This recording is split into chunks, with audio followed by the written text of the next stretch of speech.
I'm back. Almost. Back. Still tired.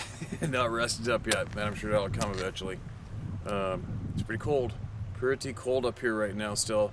It was -9 this morning. I went to feed the horses. A little different than down south. But we went to Washington State, flew down, grabbed a car, and drove to the coast. That beach was unbelievable out there at the Ocean Shores, I think it was called. Ocean Shores, the Quinault Casino Resort, where they had the gathering there. And wow, what a crazy beach, running beach that was there. We don't really have those kind of beaches up here in British Columbia. It's a little too rocky and rugged. And we do have a few good beaches, but nothing like that. Nothing you can drive on like that. And it's pretty cool seeing all the people digging for razor clams. And I was kind of envious, actually. I wanted to jump out there and dive in and do it too. And it was funny meeting up with Dave. That was really good. Dave's exactly what you see on the screen. Don't kid yourself for 1 second. He's a true solid man. And he's definitely out to help people without a doubt. And it was enjoyable to catch up. He kept me talking till like 2 in the morning the first night and 1 the next, I think. But it was a real good time. We had a real good time, and there's a lot of real good people there. You know, it's kind of good, refreshing in a way to go to one of those things, because you know when you're doing this, look at me, look where I am right now. I'm in the middle of nowhere. It's just me and the camera, and there's nobody here. And then when you throw this on the social media, you just see the numbers. You know, 100,000 people have watched the video, etc., and you don't really see any faces or shake any hands. So that was a good reality check in a way, was to meet all those good people there and shake their hands, and you realize that there is such a huge pile of good, honest people out there watching these videos and gathering the information alongside of me. It's pretty cool. You know, there wasn't anything overly new discussed on the weekend with me. You know, me and Dave and I definitely discussed a lot for sure. That was really good. Way too much to even attempt to share here, but I definitely spoke of the same things that I speak about on here on the YouTube channel, and there was no negative feedback at all. There was nothing negative. I mean, that whole room chock full of people. There's nothing there.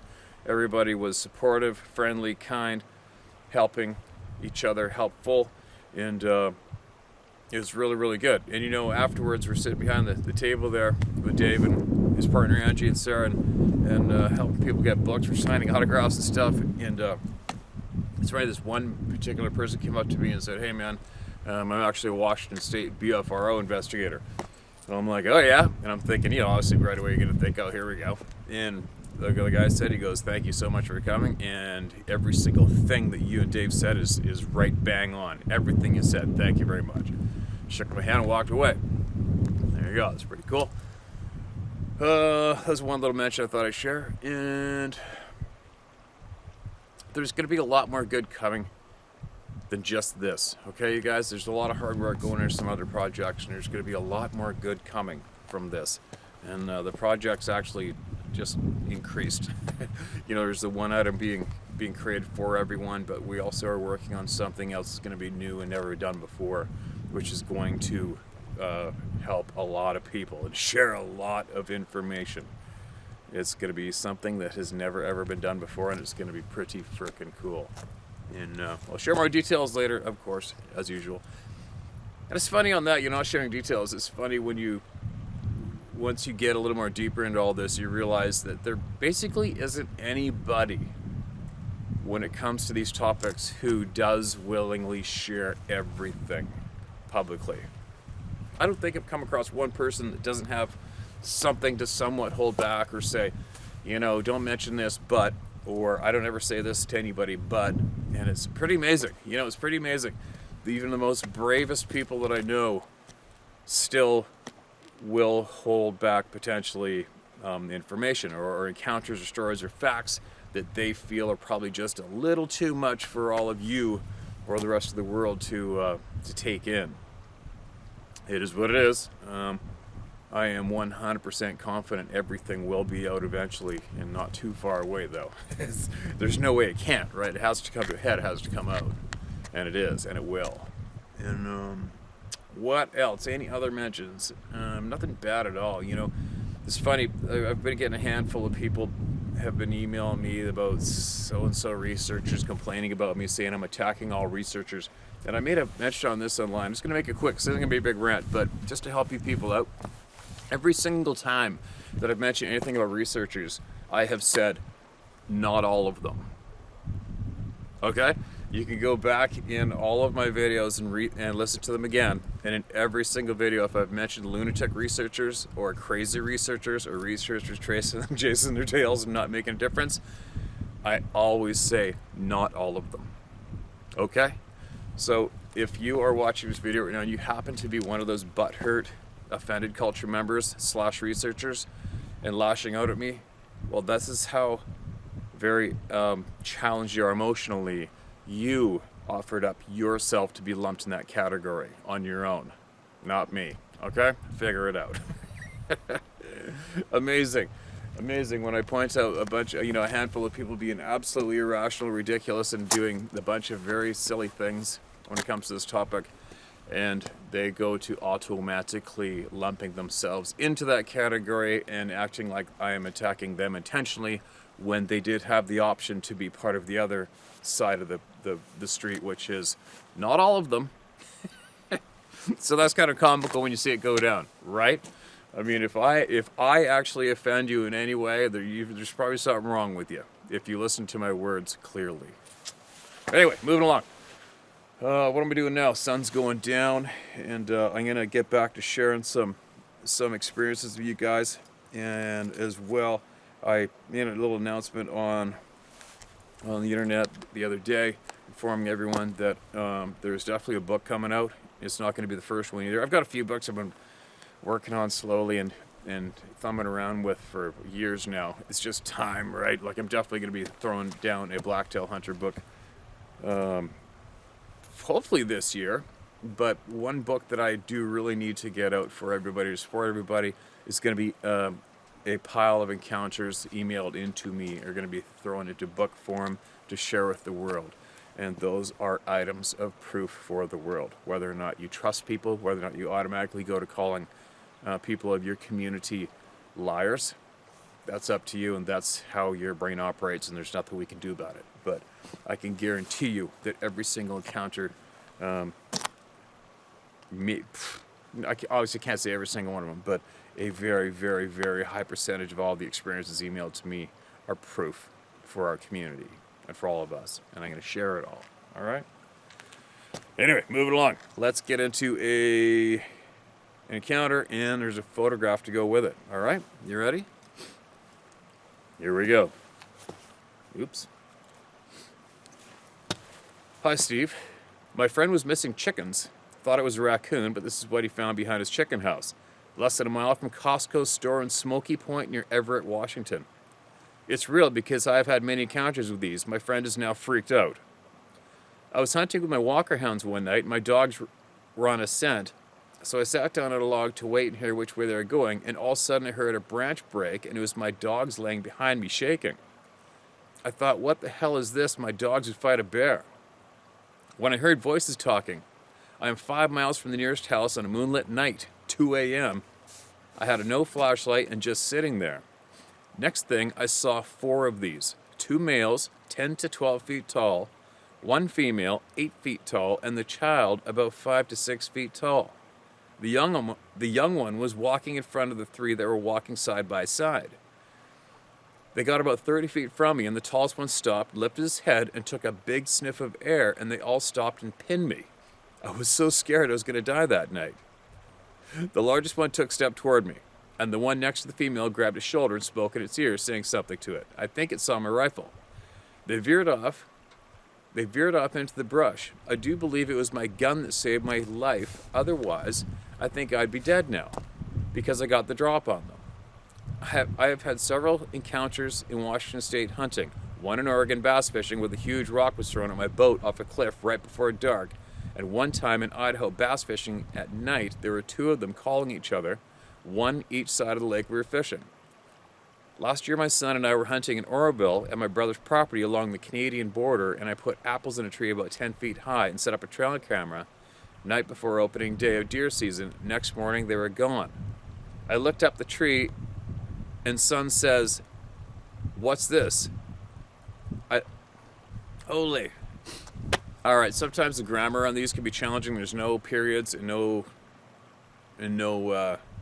paragraphs, and it just stops me dead. So I'll try this again.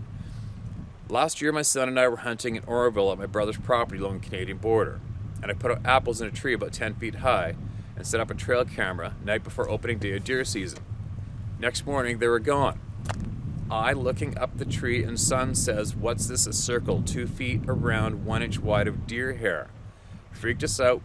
No pictures in the camera, and both our cell phones were dead. This is all true. Use my name if you want to. Thanks, Steve. Rick Alexander. And he also included this picture of a footprint, which I think was the mention in the beginning behind the chicken coop where the chickens were missing. I thought it was a raccoon. But there you go. There is another story from Everett, Washington. And, not all these stories are written out perfectly. Not everybody's a professional writer, so we just make best of what we're given, and then we read them and we share them for them. Because everybody counts and everybody's story counts, no matter what the flavor of the story. It all adds up, right? So it can be just a quick mention of a footprint, or one running across the front of a truck or car on the highway, or someone being chased, whatever, rocks being thrown. It's all evidence and it all adds up, and everybody's experience counts because it's in the same big pot that we're all stirring up and looking at, right? So there you go. There's another one. And here we are. It's evening. It's, I don't know, March something, 13th or 14th. I don't know what the date is. But anyway, here we are. The sun's going down, and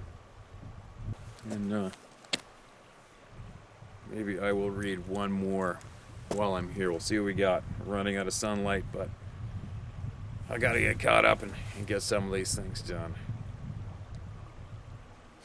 Alright, how about this one? Here's another one. You ready?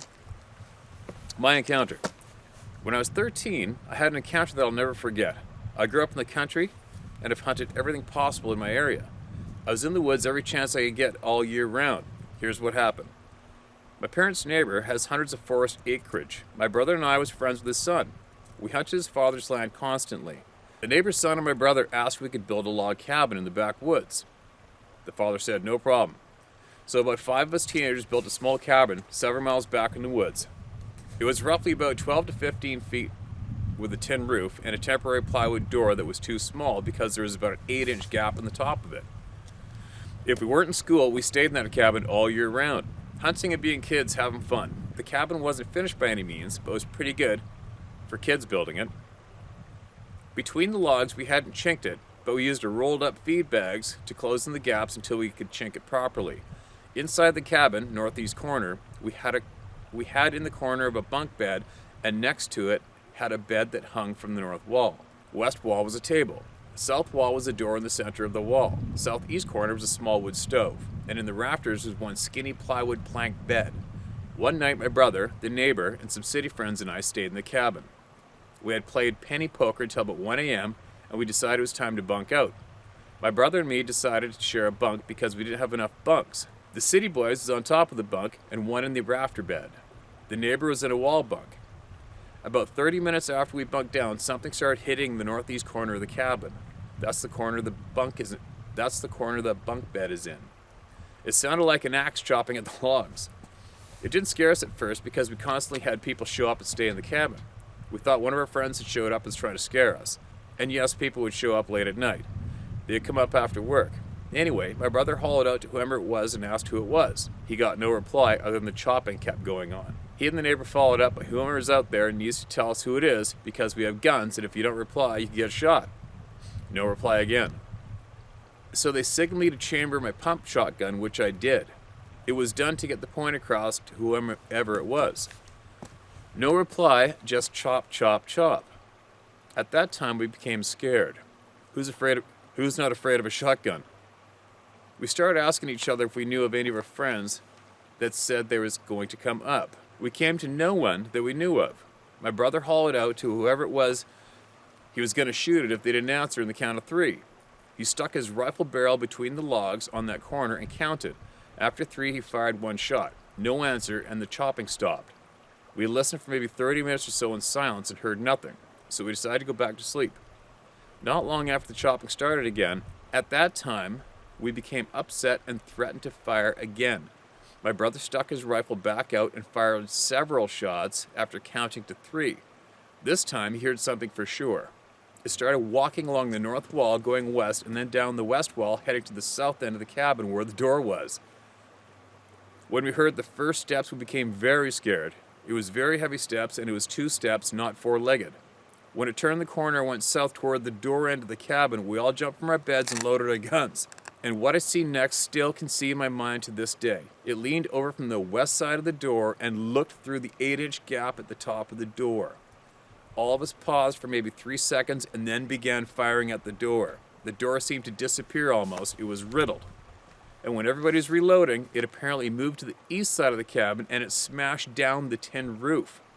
It hit it. We unloaded on that wall. We reloaded and listened the best we could and didn't hear anything, especially after shooting into the small place. We was terrified and huddled in the center of the cabin wondering what to do. We stood there for a couple minutes and decided we needed to leave and get out of there.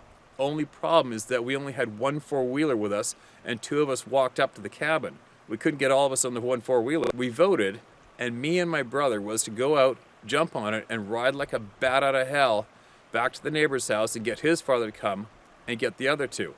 So we slowly opened the door and spotlighted what we could see, if we could see anything. We looked at the ground to see if we'd seen blood, and there was none. We slowly creeped out, looking as we went into every direction while making our way to the 4-wheeler. Once we got into it, we rode faster than seemed possible. We made it to the house and told his father what had happened, and he grabbed his gun and we jumped in his truck. There is a jeep trail that leads up to the cabin. When we got there, the others came running out, and we told his dad, just take us off the hill, don't hang around. And he drove us off the hill. This happened about 30 years ago, and to my knowledge, no one ever went back up to the cabin again, not even the neighbor's dad. The face I seen looking at us wasn't a bear, and I've hunted bears, and I know what they look like. It was covered in short, dark hair. It laid close to the skin. Eyes was big, heavy brow. I don't care if anyone believes me or not, I know what I seen, and so do the other people that was there. I've heard several years later screams and other things coming out of the woods behind my parents' home. One of the other neighbors have had their cabin hit and stuff carried off from the place at night. Tree knocks have been heard also by several people. The screams I've heard sound identical to some I've heard on TV from other people's recordings. Very loud and very strange sounding. I've only been back in those hills a handful of times since my encounter, and it's not a very comfortable feeling. I've told this best I can, and I hope it's understandable. My name is Heath. Well, how's that for an experience? Whew. Thanks for emailing that in. Thanks for emailing me that in, Heath. And I definitely don't envy that experience. And what do you say to that? I mean, you're not the first one. Those boys, they aren't the first people to throw lead at these things and have no effect. There's, unfortunately, dozens and dozens of stories similar. And like it or not, there's nothing we can do about it. Those things have happened. We're just probably more lucky that people are getting braver and coming out and sharing those experiences. And, you know, when you think about it, what a dumbass thing to make up. There's better things to do in a day than wake up in the morning and think to yourself, gee, I wonder what I'm going to email to Steve at How to Hunt today, you know? But anyway, that does kind of creep me out a little bit and takes me back to that time when I was in that small cabin with the wall getting beat on that one night. And, you know, I didn't see any face or anything or hear any noises. I didn't take any shots, but it definitely wasn't a pleasant encounter. It definitely wasn't a pleasant experience, and I'll never forget that myself either. And you know, I have spoke to a lot of people who have had their homes hammered on. You know, one particular not too far from here, there was an old girlfriend, and she had, you know, this Rottweiler and 2 other dogs in the house, and something's beating on the side of the house way up high off the ground, and all the dogs were shitting themselves trying to crawl into the bed to hide. Right? I mean, your average dog goes ballistic and runs to the door barking when you knock on the door alone, right? But anyway, so there you go. There's a couple stories, an update of the weekend, and I'm sure I forgot some mentions I was hoping to share today, but it's just been busy since I've been back. Too much on the go right now, but but definitely slowly getting everything knocked off. So there you go. And if you want to continue, anybody out there, you want to share your story with all of us through my YouTube channel, you can email it to tellmystoryhowtohunt.com, and we'll get to it. I got to a lot of stories today, and I actually got a good handful of reply emails out finally to a lot of people that have been waiting for a while. But I'm getting to them all. So there you go. Oh, I traded in the gun for toilet paper. Apparently toilet paper saves everything when the planet's falling apart.